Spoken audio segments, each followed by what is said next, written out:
Hi guys, can I move you? Hello everybody and welcome back to my channel. My name is Charlotte. Today I'm going to be talking through all the books that I read in January. So I thought before we get into it, we would do a little stats breakdown of like what kind of books I read, how many, what rating format, that kind of thing. So in January, I somehow read 20 books. I don't think I've ever read that many books in a month, and I don't think I ever will again, but it was a very good reading month and I had a lot of fun reading. 12 of those books that I read were audiobooks. So that is definitely the biggest contributor. I love audiobooks and they help me read so much more than I ever could without them. I read 4 books on my Kindle / Kobo, and then I read 4 books physically. And then for a genre breakdown, I read 4 fantasy books, 2 literary fiction, and then 14 romance. It's summer in Australia, so I've really been in my romance era and absolutely binging romance. Like, I have not been in the mood for anything else. So yeah, that is a little summary of the books that I read. Now let's get into talking about every single book. So the first book that I read in 2025 was actually a reread, and that is Carrie, Soto is Back by Taylor Jenkins Reid. So this is a 5-star read for me, and I've already reread it once before. So this was my 3rd time reading this book, and I absolutely loved it just as much as all the other times. So this is a literary fiction book, which isn't my typical genre, but I absolutely love it. We're following Carrie, who is a famous tennis player who retired, and then she's coming back into the tennis competition to try and take back her title. And I just love Carrie so much. She's meant to be sort of like an unlikable, very strong-headed, stubborn character who, like, she knows she's good at tennis and she's not afraid to tell everybody, basically. And it's her journey returning to tennis. I don't even really know what else to say about it, but it's just so good. I love Carrie so much. The father-daughter relationship in this book is just so sweet. I don't know if you can hear in the background, but there are kittens playing with a ball with a bell in it.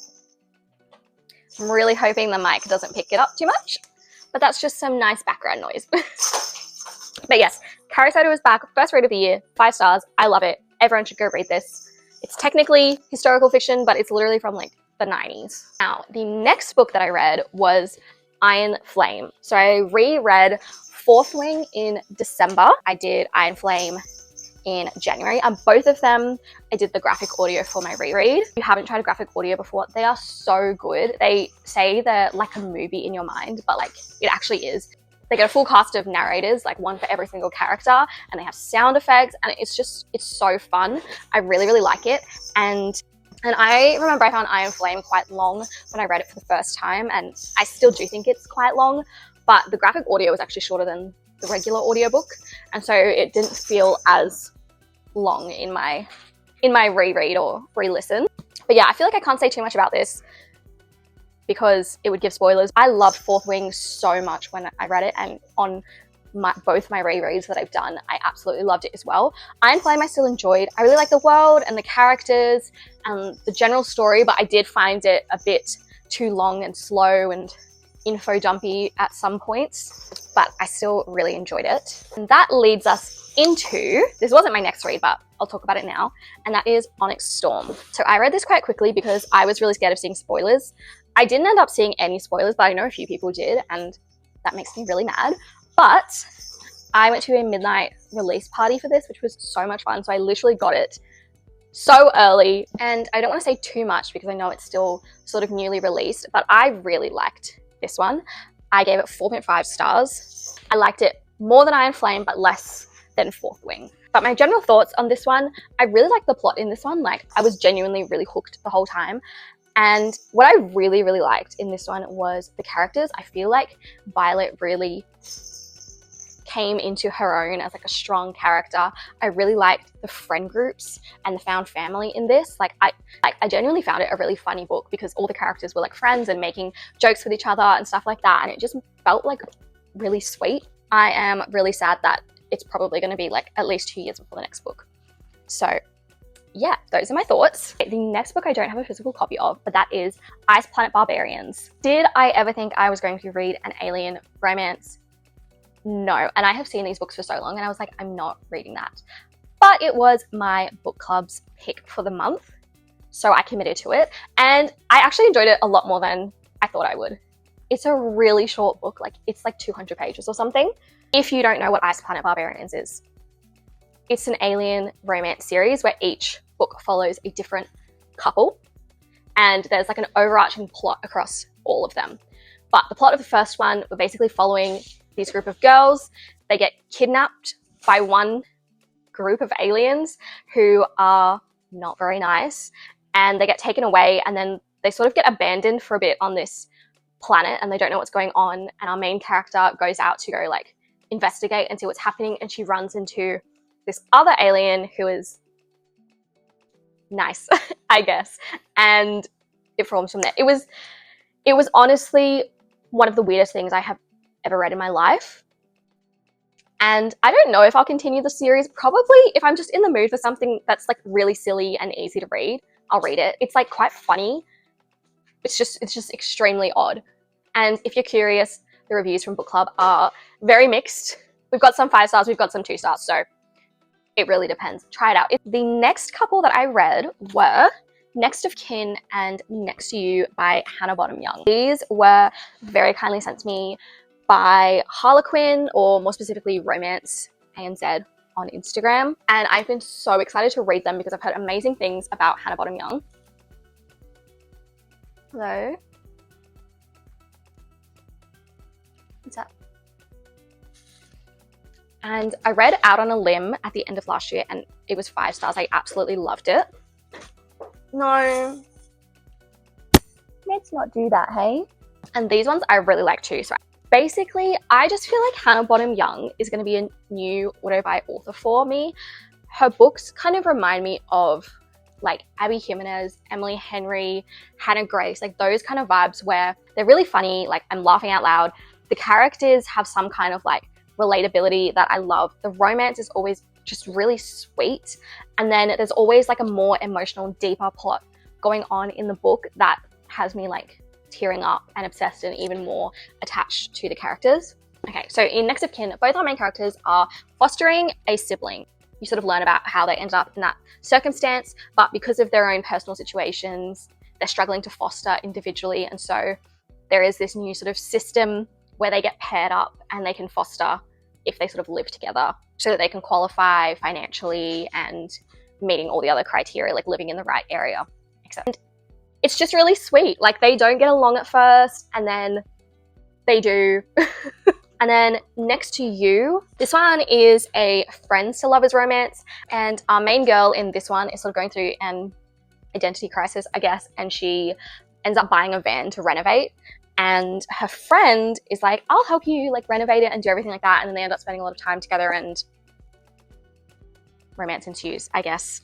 Like the other one, they also have other personal things going on at the same time, and once again, it's very sweet. I would highly recommend both of these and Out on a Limb, and her newest book just came out, so I really need to read that one ASAP. My next read is One Last Shot, and this is my beautiful Afterlight edition of it. It is stunning. I'm obsessed. And this one for me was a 3-star read. The vibes were really fun. We're following a model who is going overseas to Italy to have a photo shoot done, and her sort of old friend is being the photographer, and romance happens. There is also more of a deeper plot. I would check content warnings, but for most of the book it was just sort of like fun, being on holiday vibes, which like was enjoyable, but I just didn't find that I like personally connected to the characters that strongly, and so it was just like an okay read. Like it was a 3-star. It was fun. I was glad I listened to it. I love this edition of it, and I liked pretending that I was also in Italy traveling around. Okay, and then my next read, I actually read this as a digital ARC on NetGalley, but I now have the physical copy, and that is Emily Wilde's Compendium of Lost Tales. So this is the 3rd book in the Emily Wilde trilogy, and I believe this is the last one. Now, I absolutely adore this series. Emily Wilde book 1, it was 4 stars. I really liked it. I thought it was fun and whimsical. And then the second book I was obsessed with, and it was 5 stars. I loved it. I read that last year. And then this one was right in the middle. I gave it 4.5 stars. So if you haven't heard of this series before, we are following Emily Wilde, who's an academic back in the, I don't know, 1920s or something. It's set in the past, but it's magical, so it's the fake past anyway. And basically in the first book, she is writing an encyclopedia about fairies, and so she goes on like a little adventure for her research, and she has an academic rival, Wendell, and it's just a very cute, fun, whimsical, cozy fantasy. There's like a little bit of plot, but it's honestly not plot heavy. I love Emily as a character. She's so funny. She's like very much unapologetically herself. Like, she is probably like type A would be my best description of her, and then Wendell is very like relaxed and funny. Yeah, if you're looking for romance in the first book, there is not very much of it, just be aware of that. It's more on the fantasy elements, and then you get more of the characters in the second two books. I feel like I can't say too much, it's the third book in the series, but I really liked the plot of this one, and I think the ending really tied everything together from the first two books. As always, I loved the characters. I just really love Emily so much. And yeah, I would definitely recommend this series if you haven't tried it already, but it is quite hit and miss. I know some people that absolutely despise it, but I also know some people who absolutely love it, like me. And then the next book I read, I also don't have. It was again, a NetGalley arc that I'm so grateful for, because it was one of my most anticipated reads for this year, and that is Say You'll Remember Me by Abby Jimenez. Now, I love Abby so much. Her last 3 releases have all been 5 stars for me, and this one was as well. I loved this book so much, and going into it, I actually didn't look at the synopsis or anything like that. Like, I just always go into her books pretty blind because I know that I love her writing so much. But when I opened up the dedication and the author's note, I was like, oh, this is going to hit hard for me. And it did. Now, I actually have I filmed a reading blog for this, which will come out at some point this month. I need to read another book to go along with it, which I still haven't read. The sort of synopsis of this one, 2 characters meet and they end up sort of hitting it off. They go on this first date. They have this like really magical first date. And then we get to the end and we find out that one of the characters is moving to a completely different state that next day. And they're like, okay, well, what do we do? And so most of the book, they're living in different states, and they both have their own reasons for not being able to move or not being able to travel heaps, and it's them sort of figuring out how to work it out with each other and how to be together.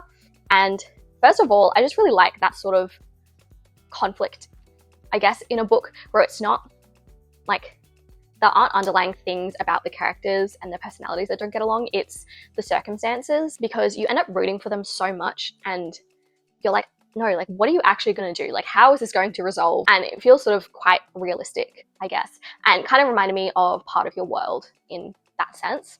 As always, Abby Jimenez writes the sweetest men in the world, and this guy was no different. And he was a vet, and he rescued a lot of animals, and yeah. And so I loved the romance plotline that was going on. It had me stressing, it had me tearing up. Okay, so my mic cut out halfway through that video and I did not realize, and now it's dead. So I'm gonna have to refilm, and the audio may not be the best in this second half. So if I'm speeding through, that is why. I think it cut out while I was talking about Say You'll Remember Me by Abby Jimenez, and I don't know where I was up to. But let's say plot engaging, romance sweet, characters beautiful and hilarious, and then the subplot that was going on hit so hard and really resonated with me personally. There's a lot of talk about dementia in this book, and so be warned of that going in. Yeah, basically the book just felt extremely personal to me. And because of that, I just absolutely loved it, and I'm still thinking about it all the time. And it was 5 stars. And that was a way quicker wrap up than what I gave before. So maybe lucky you.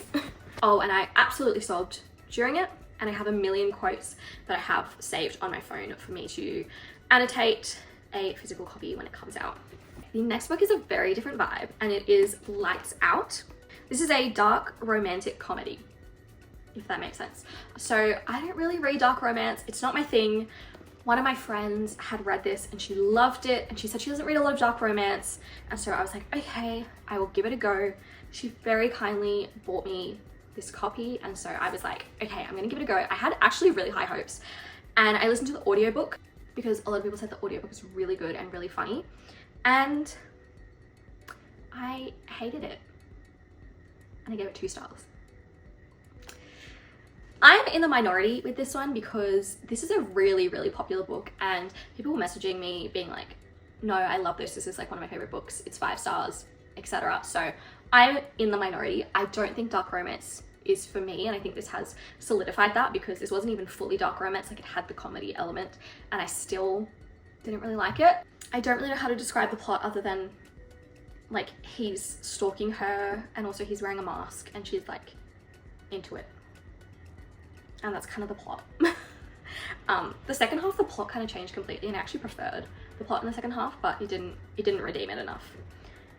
So yeah, sorry to everyone that loves this. It wasn't for me. The next book I don't own. It was a NetGalley arc that I had, and that is Cruel is the Light. And I have seen really good reviews for this one. Like, I've seen so many people giving it 5 stars, absolutely loving it. It's a young adult fantasy romance written by an Australian author, which is really cool. It's actually a Fairy Loot pick for January. It's set in Rome. They're basically like they fight demons, and there's like a rivals to lovers romance kind of thing. I did like the plot. I found it like quite interesting following them fighting the demons, and there was lots of like mysteries and secrets throughout it that was really intriguing. The romance had some like really good banter, which is really fun, but I didn't love this one too much. I gave it 3 stars. Like, it was a good book, but it just didn't like hit for me personally. I found the world building really like heavy, and they sort of dump everything on you like right as you start. I actually started this back in December, and I read almost 30% of it, and then I did a soft DNF with the plan to come back later because I was like, I'm just not in the mood for fantasy, and I was getting really confused. Like, I just had no idea what was going on. And so I actually reread the whole first 30% when I read it again. I understood more that time, but I still think the world building was quite heavy, and I just couldn't seem to like get into it, and it didn't quite hit for me like it does for everybody else. But if you're interested, I would definitely recommend giving it a go. It's a really popular one. The next 2 books that I read are Set on You and The Catch, which is book 1 and 3 in the Influencer series by Amy Lee. And I read these because I read book 2, which is X's and O's, a little while ago. It was an Afterlight pick, so I had just that one, and I really liked it. It was a very cute like Valentine's Day rom-com, and these ones I really like too. So I really like Amy Lee's writing. I think she does a very good like rom-com. Like, they're genuinely really funny. The romance is really sweet. The plot is always like really engaging. Like, they're just really fun books to read. And it is the Influencer series, so you're following influencers in every book, which I was unsure about, but it was actually really fun. So the first book, you're following a gym influencer. The second book is a book influencer, and the third one is a fashion influencer. This one was really fun. It was set in like a small fishing town, and there's like a grumpy fisherman. And then this one, I don't even really remember what the plot was, but it was really cute. I think X's and O's is my favorite of the 3. Then the next book that I read, I also don't have a copy of, and that is First Time Caller by BK Borison. So I got a NetGalley arc of this one, which was really exciting because I've seen so many people like really excited to read it. The only other book I've read by this author was Love Like Farms, which I read a couple years ago around Christmas time, and I found it like okay, but like I didn't love it as much as everyone else did, so I never finished that series. I thought I would give this one a try, and I really liked it. Like, it was just a really good rom-com. Like, it was genuinely really funny. The plot was really like fun and entertaining to follow.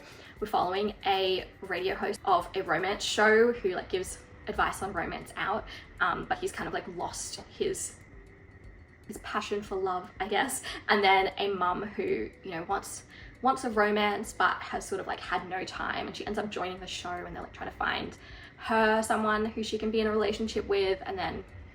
And yeah, it was just really fun. It was really funny, and I really liked it. The only thing I didn't love was I found it like a little bit too long, where it was like dragging a little bit toward the end.